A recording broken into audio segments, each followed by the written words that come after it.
नमस्कार प्यारे बच्चों, क्या हाल चाल। तो आई होप आप सब मस्त होंगे, मज़े में होंगे, स्वस्थ होंगे और आपकी पढ़ाई मस्त चल रही होगी। तो मेरा नाम महेश शर्मा और आज के लेक्चर में बात करेंगे आपका जो 14 दिसंबर को पेपर हुआ था हाफ पीरियड का 11वीं क्लास का फिजिक्स का जयपुर डिस्ट्रिक्ट का, उसके सॉल्यूशन की। तो देखिएगा question number first. Question number first के इस पेपर का फर्स्ट बोल रहा है कि ऊर्जा का विमीय सूत्र है द डायमेंशन ऑफ एनर्जीज। तो बच्चे होती है M1 L2 T-2। Clear. Second बोल रहा है क्वेश्चन नंबर सेकंड 0.0690 में सार्थक अंकों की संख्या, मतलब the number of significant digit in 0.06900। तो बच्चों इसमें होगी आपके जो ये वाले जीरो, ये तो सार्थक होगा नहीं, सिग्निफिकेंट होगा नहीं, बाकी ये मतलब इसके 4 हो गए। तो इसका आंसर क्या रहेगा 4। ऑप्शन सी इज करेक्ट, इसके 4 रहेंगे। क्लियर। अगला क्वेश्चन यहाँ पे एक समान वेग से गतिशील कण के लिए त्वरण है the acceleration of particle moving with uniform velocity is. तो बच्चों अगर वेलोसिटी अगर आपकी यूनिफॉर्म है, कांस्टेंट है, तो एक्सेलरेशन क्या रहेगा 0 रहेगा। तो इसका आंसर क्या रहेगा 0। क्लियर। अगला क्वेश्चन नंबर 4, ठीक है, इसका option number C is correct. अगला क्वेश्चन क्या बोल रहा है, क्वेश्चन नंबर 4 स्वतंत्रता पूर्वक गिर रही एक वस्तु द्वारा अपने प्रथम द्वितीय और तृतीय सेकंड में पार की दूरियों का अनुपात the ratio between the distance covered by A freely falling object in its first second and the third second is. तो बच्चों ये होती है 1:3:5, 1:3:5, यानी ऑप्शन डी इज करेक्ट। इसका ऑप्शन डी सही रहेगा। क्लियर है। अगला क्वेश्चन, नेक्स्ट क्वेश्चन यहाँ पे है क्वेश्चन नंबर 5 क्या बोला है, किसी पिंड की प्रक्षेपी गति का पथ है, यानी the path of A projectile motion of a object is. तो बच्चों ये होती है पैराबोलिक पैराबोला, क्या रहेगा parabolic. Option A is correct. Clear है। अगला क्वेश्चन नंबर 6 ऑब्जेक्टिव का क्या बोला हुआ है यहाँ पे, किसी पिंड पर लगने वाले बल F, पिंड के वेग v व शक्ति P में संबंध है the relation between applied force F, velocity v and power P of a object. यानी आपसे ये पावर फोर्स और वेलोसिटी में रिलेशन पूछा। तो बच्चों वैसे तो होता है P is equal to F vector dot V vector होता है, लेकिन यहाँ पे वो तो दिया नहीं है, तो सीधा क्या बनेगा P is equal to F into V रहेगा। तो एफ यानी option D is correct, option D इसका करेक्ट रहेगा। क्लियर है। अगला क्वेश्चन नंबर 7 यहाँ पे क्या बोला हुआ है, निम्न में सबसे अधिक प्रत्यास्थ पदार्थ है the most elastic substance among the following is. यानी कॉपर है, मतलब कौन सा सबसे ज़्यादा इलास्टिक है ये आपको बताना है, copper, aluminium, steel and brass. तो बच्चों जिसके लिए ये मतलब जो आपका यंग्स मॉडुलस, जिसके लिए यंग प्रत्यास्थता गुणांक, जिसके लिए जिस मेटेरियल के लिए जो यंग्स मॉडुलस की वैल्यू ज़्यादा रहेगी वो आपका होता है मोर इलास्टिक। तो बच्चों इसमें सबसे जो ज़्यादा वैल्यू है यंग्स मॉडुलस की वो स्टील की, इसमें steel is more elastic, steel. इसका ऑप्शन क्या रहेगा ऑप्शन स्टील। क्लियर है। क्वेश्चन नंबर 8 क्या बोला है, निम्न में से प्रतिबल का सही सूत्र है the correct formula of stress among the following. तो बच्चों सिग्मा क्या होता है F/E, क्या होता है यहाँ सिग्मा जो स्ट्रेस होता है वो क्या होता है फोर्स अपॉन एरिया, यानी फोर्स कौन सा इंटरनल फोर्स, ठीक है, force upon area, force upon area. Option B is correct इसका। क्लियर है। अगला क्वेश्चन नंबर 9 है, क्या बोल रखा है, ताप बढ़ाने में पृष्ठ तनाव surface tension when increasing temperature. बच्चों क्या होता है ये डिक्रीजेज, क्या होगा घटेगा, ठीक। ऑप्शन बी इज करेक्ट इसका, यानी ऑप्शन बी सही रहेगा। क्लियर है। अगला क्वेश्चन नंबर यहाँ पे 10 क्या बोला हुआ, मेयर संबंध है, मेयर रिलेशन इज। तो बच्चों होता है CP minus CB equal to R। CP is the molar specific heat at constant pressure and CB is the molar specific heat at constant volume and R is the gas constant, जिसकी value क्या होती है 8.314 joule पर मोल kelvin होती है। Clear है। तो ये ऑप्शन डी इज करेक्ट। अगला क्वेश्चन यहाँ पे बोल रखा है क्वेश्चन नंबर 11 क्या बोला है, write the unit of dimension of force and power. तो फोर्स की यूनिट क्या होती है न्यूटन और डायमेंशन क्या होती है फोर्स की M1L1T-2 रहेगी। ये तो फोर्स की होगी। पावर की बात करें, शक्ति की विमा की मात्रा की बात करें, तो शक्ति का पावर का यूनिट क्या रहेगा, पावर का यूनिट रहेगा वोट रहेगा, और इसकी डायमेंशन क्या रहेगी M1L2T-3 रहेगी। क्लियर है। आगे तो क्वेश्चन आपके जो लिखने होंगे आपके वेयर मतलब what is the fundamental units क्या होती है, और right fundamental units of fundamental quantities. आपको ये थोड़ा सा ये पोर्शन है, थोड़ी नोट्स से आपको करना पड़ेगा, यहाँ ज़्यादा पॉसिबल नहीं हो पाएगा।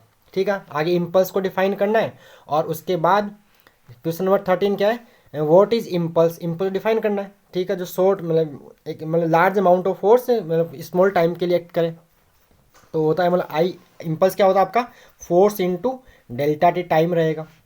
अब उसके बाद क्या बोल रहा है आगे a batsman hits back a ball straight in the direction of the bowler without changing its speed of 12 metre per second if the mass of ball is 0.15 kg determine the impulse imparted to the ball. ठीक है। Imparted to the ball आपको ये बताना, imparted होना चाहिए, imparted to the ball. यानी यहाँ से क्या पूछ रहा है आपसे, हिंदी में आप पढ़ लेना, आवेग पूछ रहा है। तो एक से हो क्या रहा है, देखो बच्चों ऐसा हो रहा है कि एक बॉल है, जो कितनी वेलोसिटी आज मान लो यू वेलोसिटी कितनी 12 मीटर पर सेकंड से आ रही है। उसके बाद यहाँ पे बैट्समैन समझिए, तो बैट्स इसको वापस हिट कर रहा है इसी स्पीड से 12 मीटर पर सेकंड से। तो यहाँ पे आपको निकाला इम्पल्स, तो इम्पल्स आप निकालो, जहाँ इम्पल्स निकालो वहाँ पर निकालो चेंज ऑफ मोमेंटम। आप होता है ना इम्पल्स मोमेंटम थ्योरम, आवेग संवेग प्रमेय से। तो आई इजको आप निकालो डेल्टा पी निकाल लो, तो delta P change in momentum. तो बच्चों आप यहाँ पे क्या होगा, ये M V minus M U करेंगे। एम कितना 0.15, वी को आप बच्चों करना ये वाला वी, देखो वेलोसिटी वेक्टर क्वांटिटी, तो अगर आपने ये डायरेक्शन पॉजिटिव ली है तो इसके अपोजिट डायरेक्शन क्या लोगे आप, नेगेटिव लेनी पड़ेगी अपने को। तो यहाँ पे माइनस का 12 करना, ठीक है, फिर माइनस का 0.15 इंटू में 12 करना। अब यहाँ पे नेगेटिव आ रहा है, उसका मोड की बात करो तो यहाँ मोड लेना, तो उसको जब सोल्व करो तो आंसर आएगा 3.6 न्यूटन इंटू सेकेंड इसका आंसर रहेगा। ठीक है, मैंने मतलब मोड की नेगेटिव आएगा यहाँ से -3.6, तो मोड मैग्नीट्यूड कितना रहेगा 3.6 न्यूटन इंटू सेकेंड इसका आंसर रहेगा। आई में चेंज इन, ये होगा बाय इम्पल्स मोमेंटम थ्योरम से। आई जहाँ पे इम्पल्स निकालना है वहाँ पर निकाल दे, चेंज इन मोमेंटम निकालेंगे। क्लियर है। नेक्स्ट क्वेश्चन यहाँ पे क्या बोल रखा है, आपको डिफाइन करना है जो आपका वर्क एनर्जी थ्योरम है, जो W is equal to work done by all forces is equal to change in kinetic energy, सभी बलों द्वारा किया गया कार्य गतिज में परिवर्तन के बराबर होता है। आई इसमें क्वेश्चन क्या बोला है, if a force F vector is equal to 3 IK, vector बोलना चाहिए था, 3 IK plus 4 JK minus 5 KK newton applied on particle and position vector of particle is D vector, इसको डी वेक्टर बोलेंगे, 5 IK plus 4 JK plus 3 KK metre, then find the work. तो यहाँ से work निकालना है, तो जो वर्क क्या होता है, scalar product of force and displacement position vector, तो आपको डॉट प्रोडक्ट करना दोनों का। तो एफ वेक्टर क्या गिवन है, एफ वेक्टर गिवन है 3 IK plus 4 JK minus 5 KK है, डॉट किसके साथ लेना है इसका 5 IK plus 4 JK minus, sorry यहाँ पे प्लस 3K पे, यहाँ पे क्या था ये माइनस KK था ना फोर्स में, तो डी क्या होगा प्लस का 3K पे, K पे गिवन है। अब सोल्व कर लो, आई के को आई के साथ करो मल्टीप्लाई, ये डॉट है, डॉट प्रोडक्ट स्केलर प्रोडक्ट, तो क्या होगा 5 3 जा 15, आई डॉट आई 1 हो जाएगा, 4 JK 4 4 जा कितना 16, और माइनस 5 इंटू 3 माइनस का 15, तो ये -15 प्लस 15 कैंसिल आउट, इसका आंसर क्या रहेगा 16 जूल इसका आंसर रहेगा, 16 जूल इसका आंसर रहेगा। क्लियर है। आगे क्वेश्चन थ्योरेटिकल है, व्हाट इज एब्सोल्यूट टेम्परेचर, तो द लोवेस्ट पॉसिबल टेम्परेचर जो होता है एब्सोल्यूट टेम्परेचर यानी जो होता है 0 केल्विन बोल दो, या -273 डिग्री सेल्सियस 273.15 डिग्री सेल्सियस बोल दो, या -460 डिग्री फ़ारेनहाइट, ये होता है आपका एब्सोल्यूट टेम्परेचर होता है। आगे क्या बोला है, write the relation between linear expansion coefficient मतलब alpha area expansion of coefficient alpha A and volume expansion of expansion coefficient alpha V for is matter, जिसको अपन क्लास में अल्फा बीटा गामा से पढ़ते हैं। तो बच्चों ये क्या होगा 1:2:3, इनका रेशियो क्या होगा 1:2:3 रहेगा। क्लियर है। नेक्स्ट क्वेश्चन यहाँ पे question number 16, derive the equation of motion for a constant acceleration using method of calculus. आपको जो यहाँ का जो v is equal to U plus AT वाला जो इक्वेशन है, s is equal to UT plus half AT square and third v square is equal to U square plus 2AS, ये आपको इक्वेशंस ड्राइव करने बाई द कैलकुलस मेथड। ठीक है, तो ये डेरिवेशन आपको करना पड़ेगा। नेक्स्ट क्वेश्चन यहाँ पे 18 क्या बोला है, what is elastic and elastic collision, आपको डिफाइन करना है। एंड उसके बाद क्या बोला, drive the velocity after collision for a head on elastic collision of 2 particles. जो आपको ये जो डेरिवेशन होता है आपका कौन सा, कि एक पार्टिकल है मास m1 अज्यूम करो, इसकी वेलोसिटी u1 अज्यूम कर लो, दूसरा पार्टिकल मास m2 वेलोसिटी u2 अज्यूम कर लो।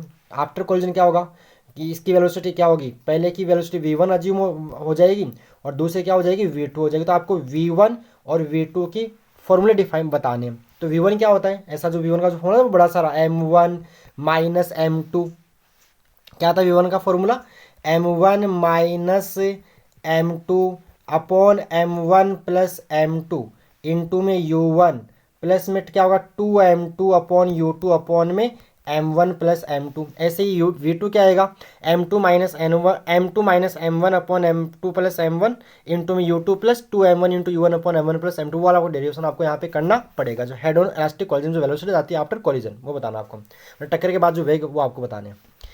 क्लियर। अगला क्वेश्चन क्या है, question number 19, what is Hooke's law. तो हुक्स लॉ क्या बोलता है, stress is directly proportional strain, stress is directly proportional strain होगा, मतलब प्रतिबल विकृति के समानुपाती होता है।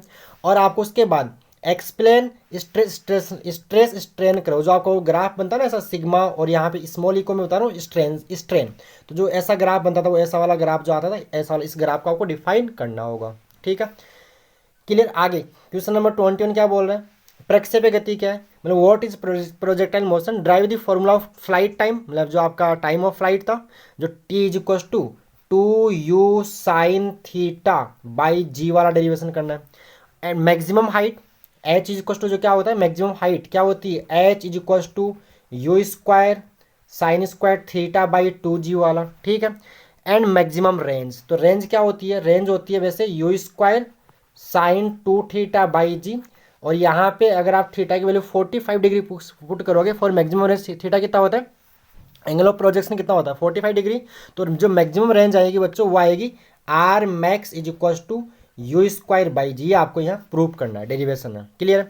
इसके साथ ही इसमें जो और में गिवन है वो सवाल क्या है, सदिशों का संयोजन जो ट्राइंगल और आपको राइट करना होगा, मतलब जो R vector is A vector plus B vector, और उसके बाद जो डेरिवेशन आपका कौन सा जो रिजल्ट का जो आता है ना A square plus B square plus 2ab cos theta, ये डेरिवेशन आपको यहाँ पे करना था, जहाँ पूरा पॉसिबल हो नहीं पाएगा, मैंने न्यूमेरिकल छोटे सवाल करवा दिया। अगला क्वेश्चन नंबर 22 आपको बताना है व्हाट इज बर्नौलीज प्रिंसिपल, तो क्या होता है, मतलब जो आपका कोई फ्लूइड फ्लो कर रहा है उसके यूनिट वॉल्यूम की पोटेंशियल एनर्जी, काइनेटिक एनर्जी और क्या क्या पोटेंशियल एनर्जी और प्रेशर एनर्जी का सम क्या होता है, कांस्टेंट रहता है, वो चेंज कभी नहीं होता है। और उसके बाद Pascal's law, streamline flow, Stokes law, surface tension, और ये आप चाहो तो और में ये भी कर सकते हो। उसके बाद आपका लास्ट क्वेश्चन क्या है, फर्स्ट लॉ ऑफ थर्मोडायनेमिक्स, और उसके बाद जो derive the formula of work done in isothermal process, जो वर्क डन होता है ना W equal to NRT log V2 by V1, ये डेरिवेशन आपको यहाँ पे ड्राइव करना था। उसके बाद next Carnot engine, Carnot's theorem का है, और एफिशिएंसी ऑफ कार्नो इंजन, ये फॉर्मूला आपको ड्राइव करना था। हालांकि ये टॉपिक मेरे हिसाब से एनसीईआरटी इस बार हटा रखा था, फिर भी कोई दिक्कत नहीं, दे दिया तो कार्नो इंजन का क्वेश्चन है। तो ये था आपका पेपर, बिल्कुल एक ईजी पेपर था, छोटे क्वेश्चन मैंने करवा दिए, बड़े क्वेश्चन मैंने थोड़े से, पर यहाँ पे पॉसिबल नहीं हो पाता, तो मैंने आपको क्या क्या क्या करना था मैंने आपको बता दिया। तो ये आपका हाफ ईयरली 2023 का पेपर था, जयपुर डिस्ट्रिक्ट का। हर डिस्ट्रिक्ट का पेपर वैसे अलग अलग होता है, तो आप भी जिस भी आप डिस्ट्रिक्ट में तो इस पेपर को आप फॉलो कर सकते हो, ऐसे क्वेश्चन आपसे पूछे जा सकते हैं, ठीक है। ओके प्यारे बच्चों, धन्यवाद।